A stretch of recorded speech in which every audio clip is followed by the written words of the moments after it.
그 첫 번째 6월절 사건 때 예수님께서 하신 일들 기억나시죠? 첫 번째 6월절 성전 청결 사건, 예, 성전 청결 사건 때 그 사람들이 많이 놀라죠. 정말 엄청난, 이건 누구도 할 수 없는 일이었습니다. 왜냐하면은 가야바를 중심으로 그 대제사장 그룹에 감히 도전할 수 없는 그 그룹에 도전하고 헤롯에게 도전하는 그 엄청난 일을 행하자 사람들은 질문합니다. 도대체 그는 누구인가? 이런 질문을 갖기 시작합니다. 그래서 성전 청결 사건 하면서 자기가 성전의 주인인 것을 말씀하시게 되는 거죠. 그 첫 번째 6월절 사건입니다. 그러니까 6월절 사건만 기억해도, 크게 나눌 때 기억해도 사복음서를 읽으면서 이때쯤이다 우리가 추측할 수 있습니다. 두 번째 6월절 사건 때 하신 일이 뭐죠? 베데스다 연못 사건. 예, 베데스다 연못 사건에서 안식일에 38년 된 병자를 고치는 일입니다. 그렇죠? 예, 안식 38년 된 병자를 고치는 게 두 번째 그 사건입니다.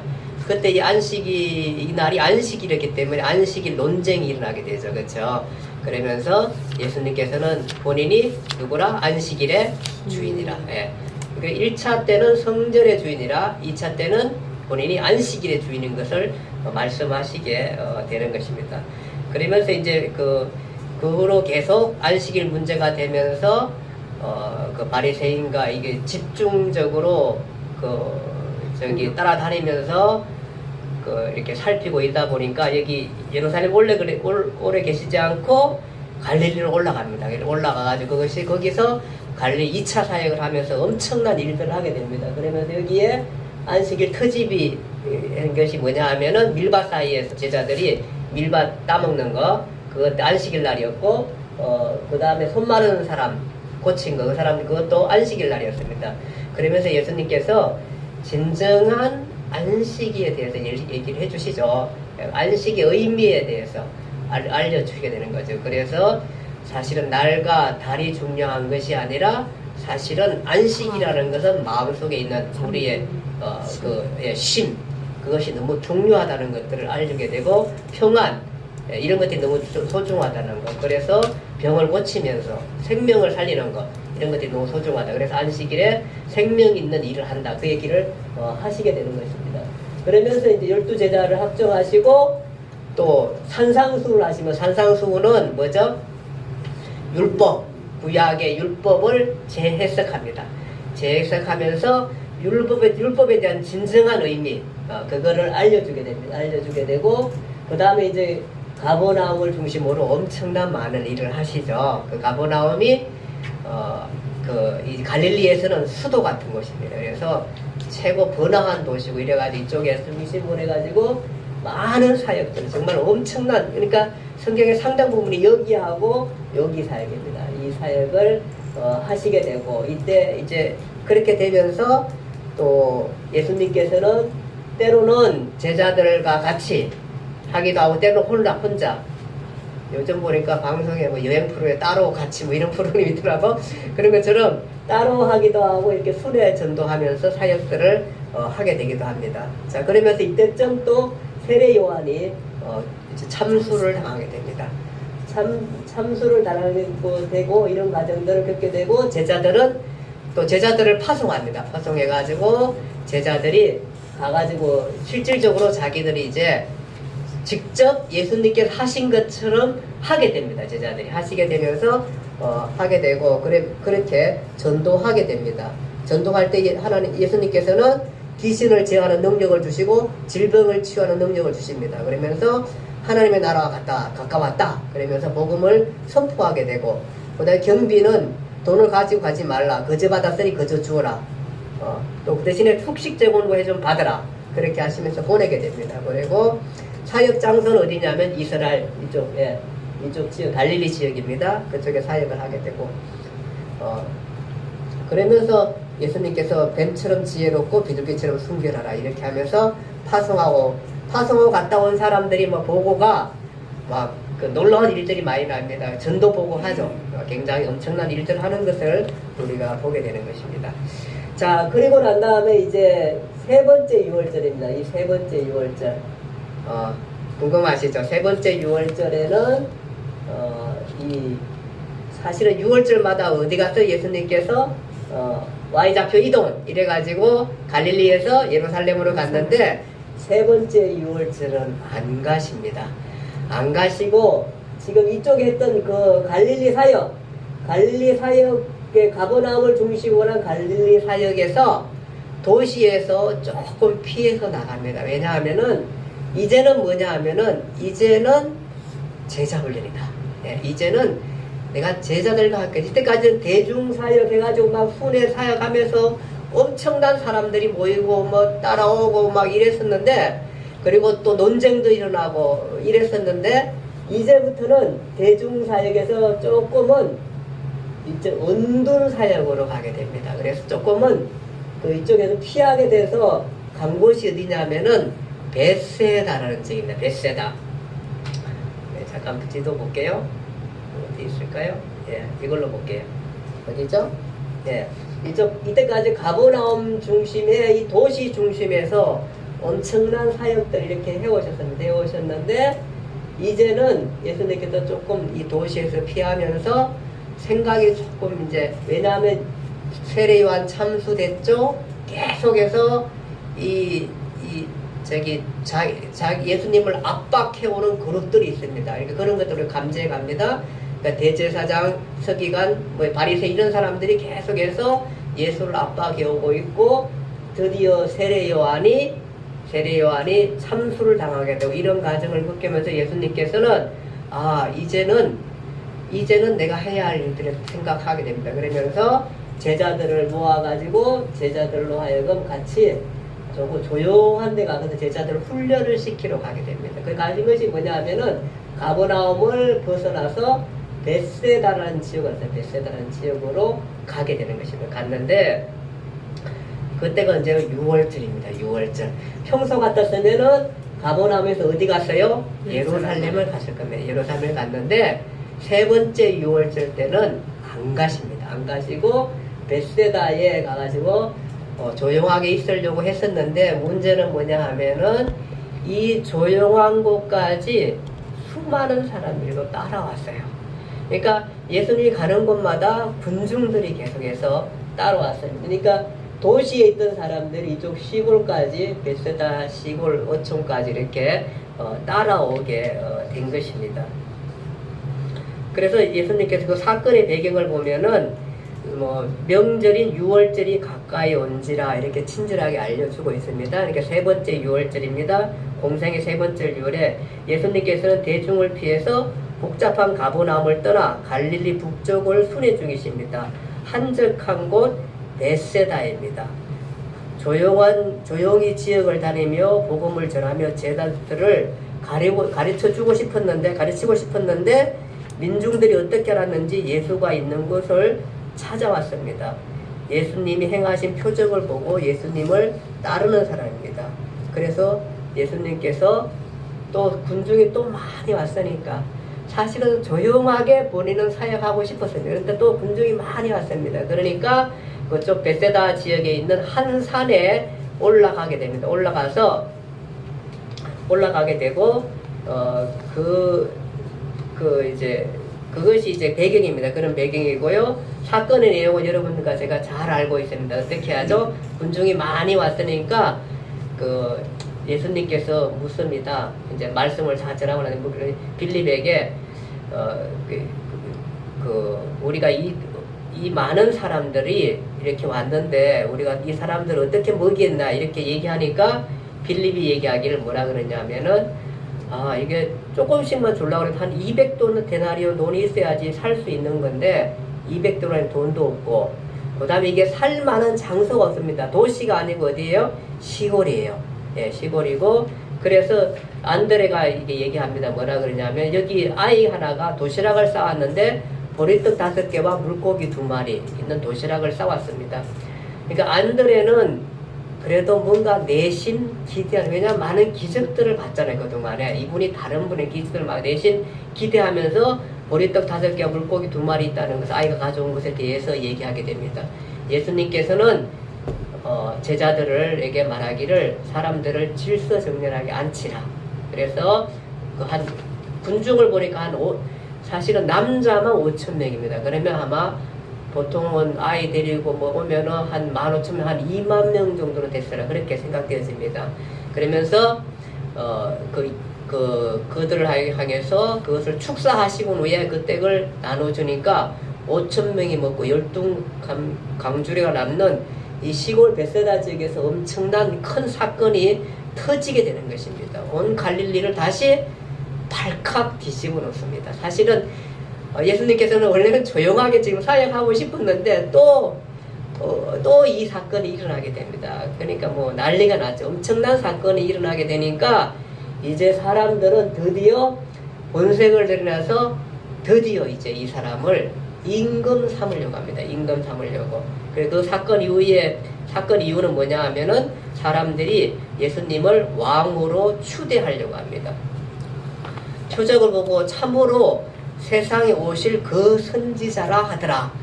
그렇죠. 그동안에 뭐 보니까 그러면서 억지로 붙들어서 임금 삼으려 합니다. 더 이상 누구를 기다리겠습니까? 사실 병 고쳐주지, 먹을 거 주지, 이만큼 위대한 국가의 지도자가 또 있을까요? 요즘 문재인 대통령이 경제가 안 좋아지니까 좀 많이 힘들어하고 이러시는데, 그러니까 이렇게 먹을 거 주지, 뭐 병 고쳐주지, 더 이상 뭐 필요한 게 뭐 있습니까? 이 사람이야말로 드디어 이스라엘을 로마의 압제에서 해방시킬 수 있는 충분한 능력을 가진 사람이고, 다윗의 후손이고, 더 이상 다윗의 후손이고, 그러므로 말고 이 사람은 완전히 바로 우리의 왕이다. 왕으로 보이. 더 이상 다른 또 누구를 기다려봤자 이 많은 사람이 나타나겠는가? 이런 생각을 하면서 왕으로 삼으시려고 합니다. 그것이 군중들의 생각입니다. 근데 예수님은 다르십니다. 예수님은 대중을 피하십니다. 피하시고 난 다음에 이쪽에 있는 어떤 베세다 지역에 있는 어떤 산에 혼자 올라가십니다. 올라가는데 기다리도 예수님께서 안 오십니다. 그러니까 제자들이 그냥 안 오시니까 밤이 되면서 베세다에서 배 타고 다시 가버나움으로 이쪽에서 아마 이쪽 지역에서 올라가 가버나움으로 갑니다. 근데 군중의 어떤 그룹들은 거기 남아서 제자들은 갔지만 예수님이 안 간 것을 봤습니다. 기다리고 있습니다. 기다리다가 근데 예수님은 못 만납니다. 예수님께서 제자들이 베세다에서 가버나움 배 타고 한 4km 정도 갈 때에 무리를 걸어 오셔가지고 배에 오르시게 됩니다. 제자들이 놀라죠. 그렇게 해서 가버나움으로 가셨습니다. 가셨는데 여기 기다리는 군중들이 있습니다. 아침에 되니까 아니 분명히 예수님은 안 가시고 제자들은 갔는데 예수님은 안 오십니다. 그러니까 예수님도 안 오죠. 제자들도 없죠. 어떻게 합니까? 제자들이 간 곳에 있는 가버나움에 갔습니다. 가는 게 거기에 누가 있어요? 그래 기다리던 예수님이 거기 와 있는 거예요. 신출기몰하던 자기들. 아니 예수님 도대체 언제 우리가 여기 지키고 있었는데 언제 가셨습니까?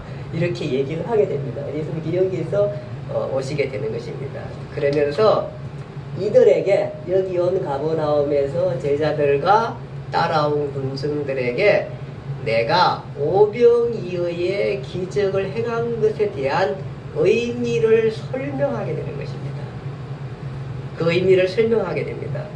그래서 하는 말이 너희가 나를 따라오는 것은 바로 배부른 까닭이라. 표적을 본 까닭이 아니고 배부른 까닭이라. 썩을 양식을 위해서 일하지 말고 영생하도록 있는 양식을 위해서 일하라. 인자가 너희에게 준 것이니라. 인자는 인치신자니라.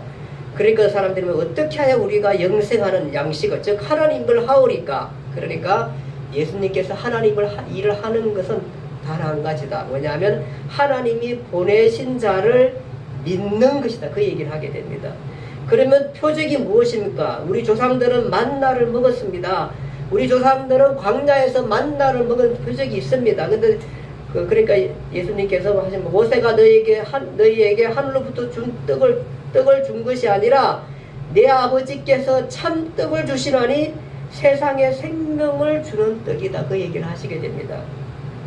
그러니까 이 사람들이 뭐냐 하면은 그 떡 먹고 싶은 거예요. 그래서 주여 이 떡을 항상 우리에게 주시오. 그렇게 얘기하니까 예수님께서는 내게 오는 자는 결코 줄이지 아니할 것이요 나를 믿는 자는 영원히 목마르지 아니하리라. 그렇게 말하면서 아버지의 뜻은 아들을 보고 믿는 자마다 영생을 얻는 이것이니 마지막 날에 다시 살리라, 이 말씀을 하시게 됩니다. 지금 이 말이 서로가 안 맞아요. 지금 둘이가 안 맞아요. 무슨 얘기예요? 이 사람들은 그 오병이의 기적을 행한 것을 보면서 예수 그리스도를 통해서 이제는 진짜 우리가 굶지 않겠구나, 이분만 우리의 왕이 되고 우리의 임금이 되면은 우리가 딱 부유하게 살고 어떻든 간에 이 사람 모든 것들을 해결해서 이 사람만 있으면은 우리가 어려움이 없겠구나, 뭐 문제가 없겠구나, 이 생각, 뭐 우리가 농사 지어가 잘 안 되면은 이 기적이가 해가지고 만들어 줄 것이고, 아파가지고 힘들으면은 정말 너무너무 힘들 때는 또 고쳐달라고 고쳐주실 거고, 모든 것들을 다 해주실 것이니까 이 사람만 있으면 괜찮겠다, 우리 먹고 배부르고 튼튼하게 잘 살 수 있겠다, 이 생각을 하고 있는데 예수님은 다전마다 딴 얘기를 하고 계십니다. 정말로 너희가 너에게 주는 생명을 주는 양식을 주겠다, 영생하는 것이다, 이 얘기를 하게 되고, 그 결코 줄이지 않는 나를 믿는 목마르지 않고 영생하겠다, 아버지의 뜻은 아들을 보고 믿는 자마다 영생을 이루시느니 마지막에 다시 살리겠다, 이 얘기만 하시는 겁니다. 그러니까 이 사람들이 굉장히 좀 깝깝하고 이렇게 생각하게 됩니다. 너희 조상들이 광야에서 만나를 먹었어도 죽었거니와 나는 하늘에 내려온 산떡이니 너희가 먹으면서 영생하리라. 내가 줄 떡은 곧 세상에 생명을 주는 내 살이니라, 이렇게 말하게 됩니다. 그러니까 이게 자꾸 빗나가니까 자꾸 말이 어려워지는 겁니다. 우리는 그냥 단순하게 먹여주면 돼. 먹고 살고 배부르고 떳떳하고 그냥 살면 되잖아요. 그 얘기를 하고 그 얘기를 중심주제로 자꾸 군중들을 삼고 싶고, 그리고 임금 돼가지고 정말 우리가 지금 압제 소름에 있는데 로마를 물리쳐주고 말이야, 아니면 뭐 장풍을 이렇게 해가지고 물려쳐주고 이러면은 최고로 좋고 행복할 것 같은데, 예수님은 계속해서 딴 얘기를 하니까 이 사람들이 뭐라 그러냐면은 어렵도다, 정말 어렵도다, 이 얘기를 하면서 딴 얘기를 하니까 사람들이 다 하나씩 도망가게 됩니다. 예수님도 임금 안 하려고 그러죠. 도망가게 됩니다. 그러면서 영적인 얘기를 계속 하니까 그렇게 되는 것입니다. 사실 그렇죠. 우리가 대단히 괜찮은 영적인 사람이지만 사실 대단히 괜찮은 우리가 현실적인 사람이다. 우리 사람이라는 그렇습니다. 굉장히 현실적인 사람입니다. 믿음 좋은 것 같지만 돈 얘기해버리면 다 믿음 날아가는, 정말로 형편없는 사람들이 사실 우리입니다. 어떻게 생각하면 주님이 그것을 답답하게 생각하시는 겁니다. 그 얘기를 합니다. 그냥 예수 믿으면 아파트가 생기고 막 그 병이 치료되고 막 귀신이 쫓아내고 엄청난 퍼포먼스를 해야지 예수 믿는 것 같지, 맨날 영적인 얘기가 해가지고 너 뭐 영생하는 이런 얘기 해가지고는 이게 도저히 차지 않거든요. 그러니까 이 사람들이 도망갑니다. 사실은 이거는 성경은 이방인들이 구원을 했습니다. 사실 오늘 우리 교회가 한국 교회가 많이 생각해야 돼. 이건 우리가 그동안에 계속해서 보았던 뭐예요? 다산과 풍요입니다. 다산과 풍요. 그것입니다. 생명을 얘기하고 다산과 풍요를 얘기하는 것입니다. 사실은 우리가 하나님 앞에 기도하면서 사실 하나님의 나라와 옳은 의들을 위해서 우리가 구해야 되는데, 사실 물론 우리가 기본적인 먹거리를 구해야죠. 당연히 기본적인 먹거리를 구해야 되고, 또 축복 주시면은 그 축복에 따라서 훌륭한 삶을 살아야 되죠. 그러면 되는 건데, 우리는 그것에 지나쳐서 다산과 풍요에 대한 생각들이 너무 가득 차 있고 현실적으로 이렇게 차 있는 것은 영적인 삶이 아니라 우리는 생각을 하게 되는 것입니다. 사실 우리가 하나님께 기도하는 것은 하나님께서 사실 우리가 영적인 삶을 갈 때 하나님께서 주십니다. 그러니까 주시는 대로 살만 되고, 아멘. 지혜 주신 대로 모으면 되고, 아멘. 기회 주신 대로 모으면 되고, 아멘. 능력 주신 대로 모으면 되는 겁니다. 아멘. 그 모은 것을 가지고 옳게 생명을 구하는 옳은 일들, 이런 내 목표를 갖고 그것을 해가면 되는 겁니다. 아멘. 물론 내 삶도 살아야죠. 나도 살고 내 자녀도 살아야 됩니다. 그건 하나님께서 우리의 주인 기업입니다. 살아야 되지만 그거 이상의 많은 것들을 우리 가졌을 때는 사실은 그것은 다른 또 삶을 사는 하나님의 그 목표가 있는 것입니다. 그것을 우리가 찾을 수 있어야 된다는 겁니다.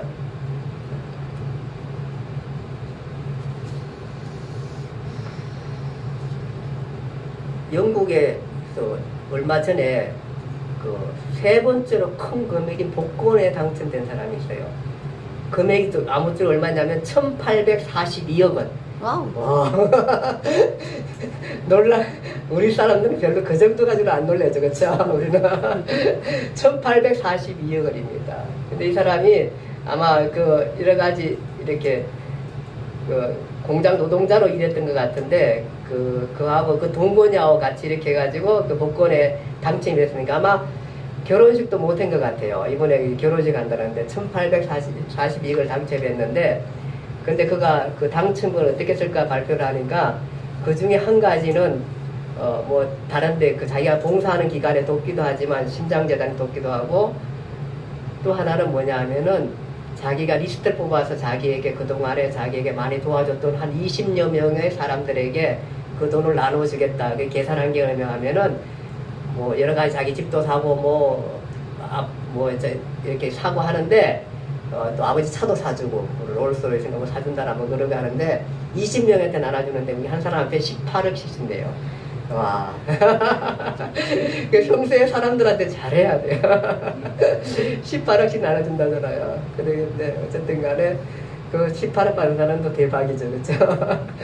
어쨌든 이렇게 한다는데 사실 우리가 이런 돈들이 주어졌을 때 이런 마음을 적어도 가져야겠죠. 그쵸? 사실은 내가 정말로 우리 가족도 우리의 삶들 위해서 물론 하나님께서 허락하신 범위 내에서지만 사실 많은 부분들은 우리가 생명을 살리고 소중한 기회에 선다는 것 그것을 위해 하나님께서 재물은 주신 거예요. 그런 마음을 가질 때 내가 풍요와 다산에 휩싸이지 않는 사람이라는 생각을 하게 되는 것입니다. 그래서 우리가 그런 마음을 가져야 되지 않나 생각을 하게 됩니다. 예수님께서 지금 그 얘기를 계속 하시게 되면서 오병이의 부족은 그냥 예수님이 자랑하려고 한 것도 아니고 그냥 어떻게 생각하면 예수님께서 굶주린 사람 함께 떼우려고 한 것도 아닙니다. 사실은 여기에 대한 진정한 의미에 대해서 말씀해 주는 게 바로 뭐냐 하면은 그가 이렇게 말합니다. 내가 줄 떡이 있는데 그것은 바로 뭐냐 하면은 세상의 생명을 위한 내 살림이라 그 얘기를 하게 되는 것입니다. 그 얘기를 합니다. 그러니까 지금 오병이어를 통해서 얘기한 것은 사람들은 의미를 모르겠다. 이것을 자꾸 뭘로 따지게 되냐면은 오병이어 행했대. 도대체 그런 일이 있을 수가 있어? 그렇게 그렇게 할 수가 있어? 그가 어떻게 그렇게 할 수 있어? 이런 얘기만 따지는데 사실은 여기 진정한 의미는 바로 뭘 얘기하고자 하냐면은 바로 보리떡 5개와 물고기 2마리 5,000명을 모이고 나는데 12왕조가 남았는 이 의미의 진정한 속의 의미를 가버나움에서 그 자리에 하지 않고 가버나움에서 설명하는데 그 설명의 내용은 뭐냐 하면은 바로 내가 그 생명을 주는 산떡이라 내 살을 그들에게 내가 생명을 준다 그 얘기를 하고 있는 것입니다. 그러니까 그건 뭐냐 하면은 보리떡 5개 물고기들의 양식은 바로 나눠주면서 예수님께서 하고 싶은 것은 뭐냐 하면은 너희가 한 끼 식사를 하지만 그 한 끼 식사가 아니라 나를 만나면은 너희가 영원한 삶을 살게 된다 그 얘기를 하고 싶은 것입니다. 그 얘기를 해주는 것입니다. 거기엔 의미가 있는 그래서 이것을 표적이라 그렇게 말씀하고 있는 것입니다. 우리는 이 오병이어의 기적을 보면서 예수님께서 점점 더 십자가를 향해서 방향이 정해져 가고 있다는 방향성을 우리가 알고 있어야 된다 그런 생각을 하게 되는 것입니다. 그래서 이제부터는 오병이어 하면은 뭐 생각해야 돼요?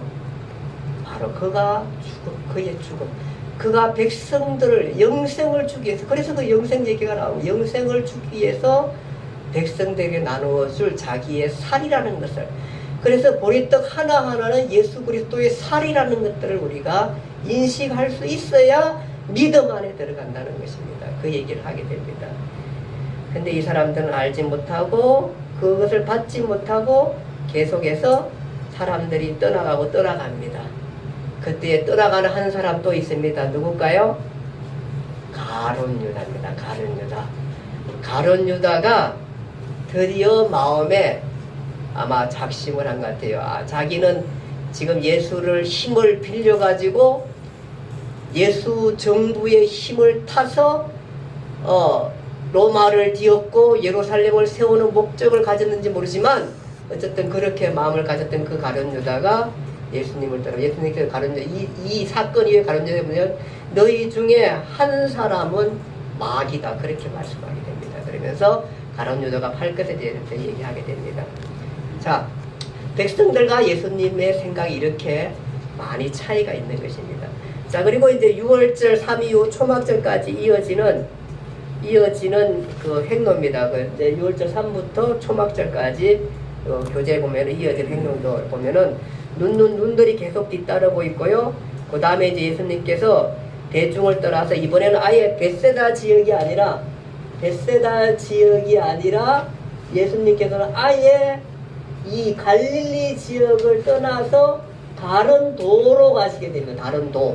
다른 도로 가시게 됩니다. 도로 가시면서 제자 훈련 시키러 가게 됩니다. 이쪽에. 근데 이쪽에도 또 따라오게 됩니다. 참 쉽지 않아요. 어쨌든 따라오게 되는데 이쪽에 가다가 가게 되는데 거기에 수로보니게라는 지역, 여기 이쪽입니다. 수리와와 베니게 지역을 수로보니게라고 거기 보면 수로보니게 여인이라고 나옵니다. 여인인데 이 여자의 딸이 여기 이 사람은 가나안 여자라고 또 하기도 합니다. 왜냐하면 베니게란 말이 셈으로 가나안이라는 뜻이 있답니다. 그래가지고 가나안 여인이라고 마태복음 그렇게 나오기도 하는데 어쨌든 수로보니게에 의한 이쪽에 수로보니게 여인이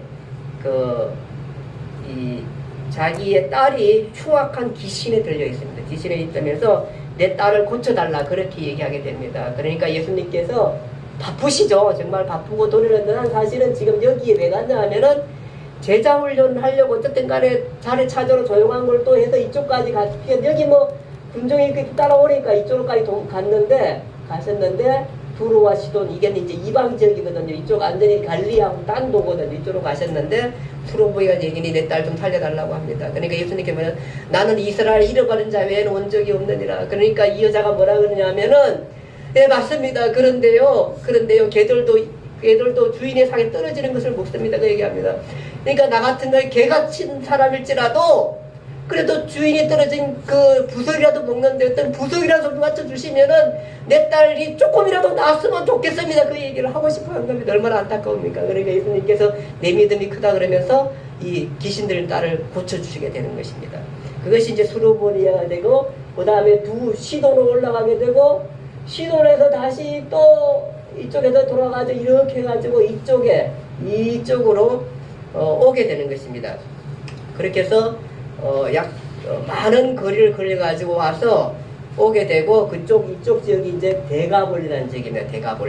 데가볼리 지역까지 오게 되고 이쪽에 와서는 여기가 뭐냐면 이제 이쪽에 그라사 지역까지 오게 됩니다. 그래서 그라사 지역은 옛날에 귀신 들리는 사람들 나타났을 때 예수님 귀신들을 쫓아내고 그 귀신이 돼지떼들의 돼지가 몰살한 지역입니다.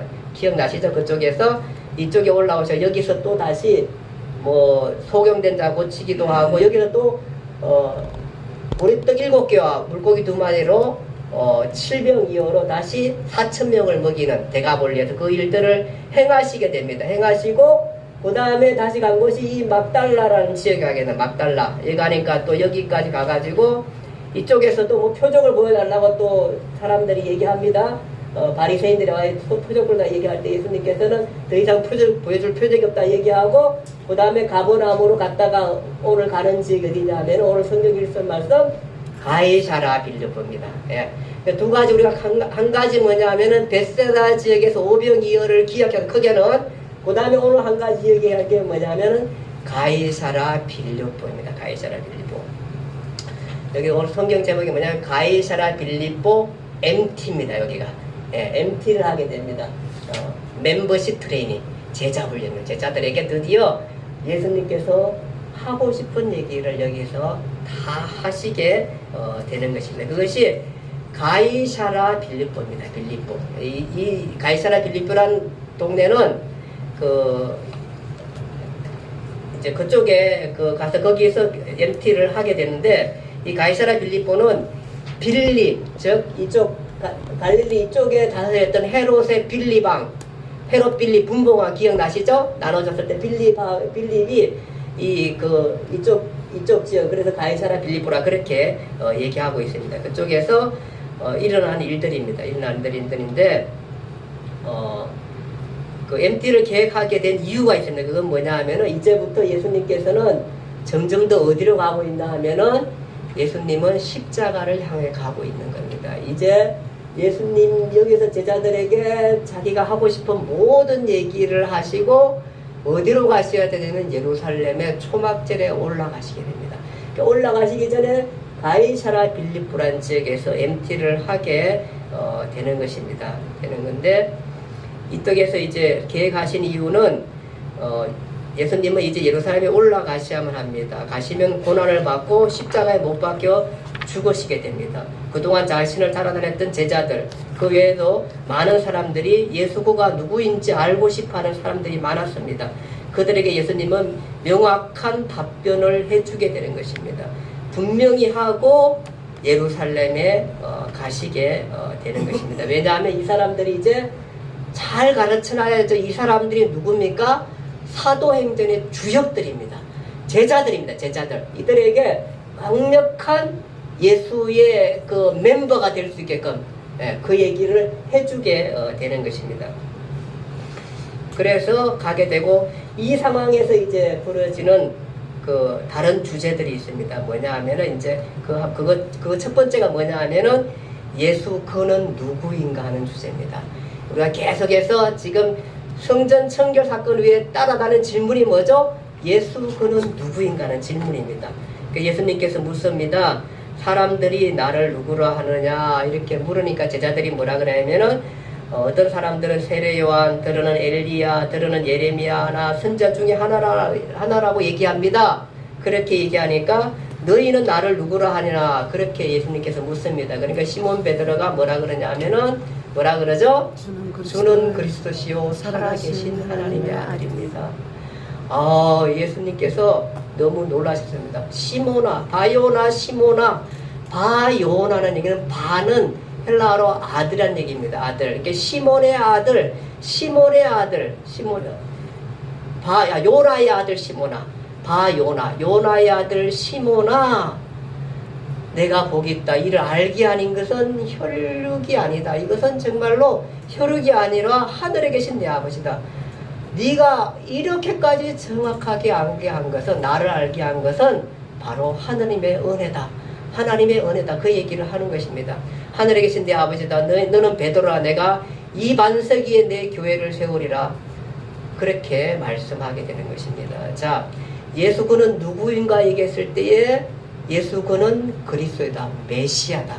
나는 바로 누구냐면 메시아다. 구약의 선지자가 되었던 메시아다. 내가 바로 그리스도다. 구원자다. 그 얘기를 하시게 되는 것입니다. 그것을 명확하게 바로 누구냐? 구약의 선지자들 모세가 말했고 율법이 말했고 구약이 말했던 바로 그 영광을 볼 자들도 있느니라. 그러면서 그쪽에 가까이에 있는 다볼산에 올라갑니다. 다볼산. 그러니까 그 변화산이라는 곳에 올라가 가지고 예수님께서 사실 누구랑 데리고 올라가죠? 베드로, 요한, 야고보를 데리고 거기 올라갑니다. 예수님께서 누구랑 나타나냐 하면은 갑자기 올라가 있었는데 막 이들에게 휘황찬란한 영광을 보여주게 됩니다. 그러니까 왜 커튼을 쫙 열면은 보이는 그 엄청난 광경. 우리가 왜 어디 여행을 가면은 여행 가가지고 산에 막 딱 꼭대기 올라갔는데 거기서 밖을 바라보면은 막 그 시원한 광경이 있잖아요. 그것처럼 이들이 거기 산에 변화산에 올라갔는데 갑자기 자기의 눈에 그 커튼을 예수님께 열으시니까 그 희망찬란한 천국의 그 환상들을 보이게 되는 것입니다. 이들이 너무 놀라죠. 그러면서 우리가 여기서 삽시다 예수님 막 이러잖아요. 그만큼 그래서 그 영광을 보여주기도 하게 되는 것입니다. 그런데 예수님께서 이렇게까지 그 일들을 하시는데 사실은 이제 여기서 중요한 얘기를 합니다. 여기서 똑같은 얘기를 하는데 뭐냐 하면은 가이사라 빌립보에서도 예수님께서 그 복음에 대해서 말씀하시게 됩니다. 16장 21절입니다. 오늘 읽은 말씀 16장 21절 한번 볼까요? 21절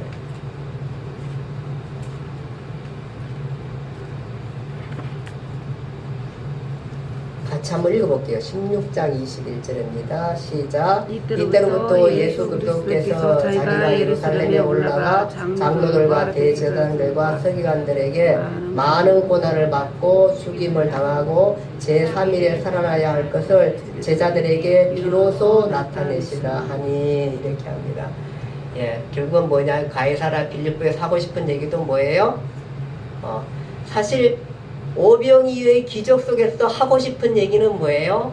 자기가 생명을 내놓는 그 얘기를 하고 싶은 거예요.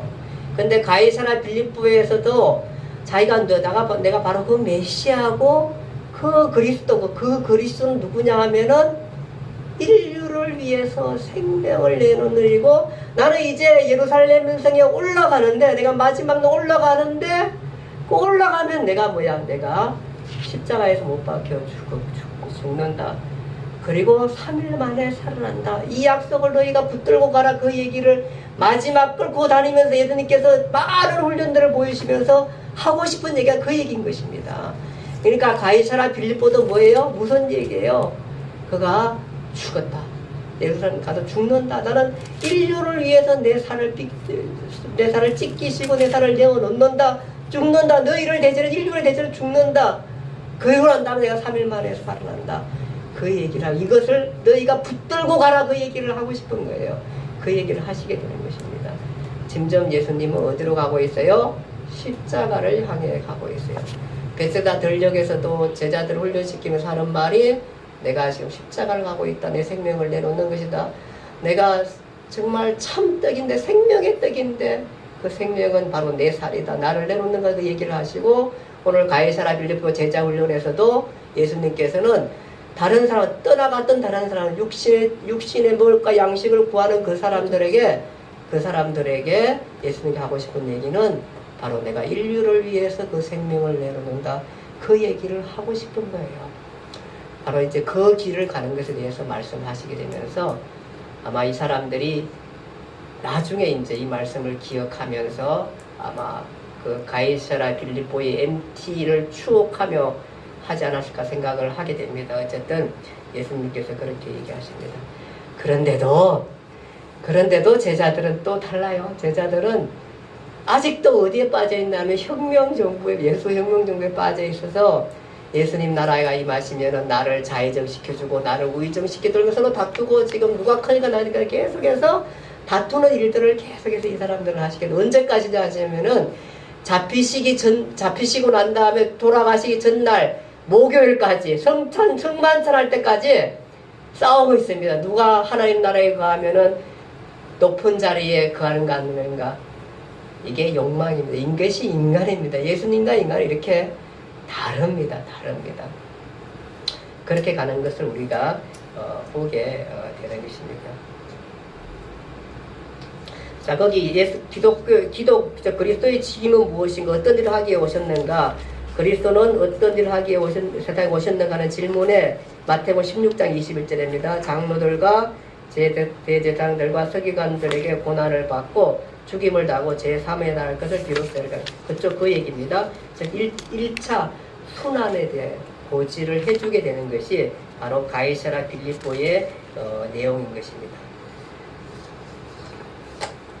자, 그리스도 우리가 이렇게 공부 쭉 해오는데 사실 예수 그리스도는 계속해서 하고 싶은 말들은, 우리가 많은 사람들이 예수 그리스도의 엄청난 기적과 이적과 이런 것들을 어떻게 생각하냐, 이런 것들 도대체 이게 다 거짓말 아냐, 있을 수 없는 일들 아냐, 이 얘기를 사람들이 자꾸 꺼내는데 예수는 다릅니다. 예수는 뭐냐 하면은 지금 계속해서 그 이적 행한 것은 무슨 사람 단지 병 하나 고쳐주려고 한 것이 아니라 그가 바로 메시아라는 것들이 이 땅에 계속해서 슬퍼하면서 메시아로서는 바로 이런 능력을 행하게 되고 이런 일들을 하게 되는 이런 것들을 계속해서 말씀해 주면서 자기가 메시아로서 이 땅에 오셔가지고 자기가 인류를 대신해서 죽는 사람이라는 것을 계속해서 말씀해 주면서 오게 되는 것입니다. 그래서 오병이어의 기적도 그냥 얘기가 아니라 이런 메시지를 갖고 이것을 오해하다 보니까 자꾸 이것을 있을 수 있나 이런 게 있을 수 있나 이런 거지만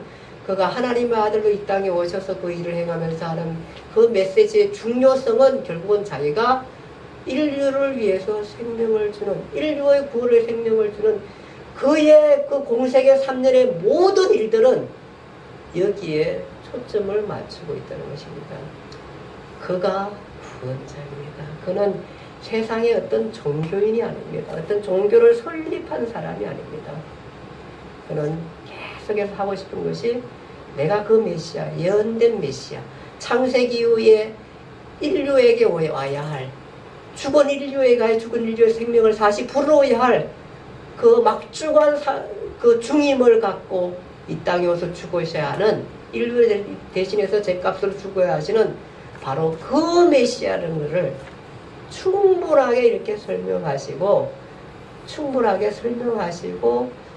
기적을 통해서 병고침을 통해서 또 직접 전도를 통해서 죽은 자를 살리면서 눈먼 자를 고치면서 기머거리를 고치면서 하시는 내용은 바로 내가 그 그리스도다.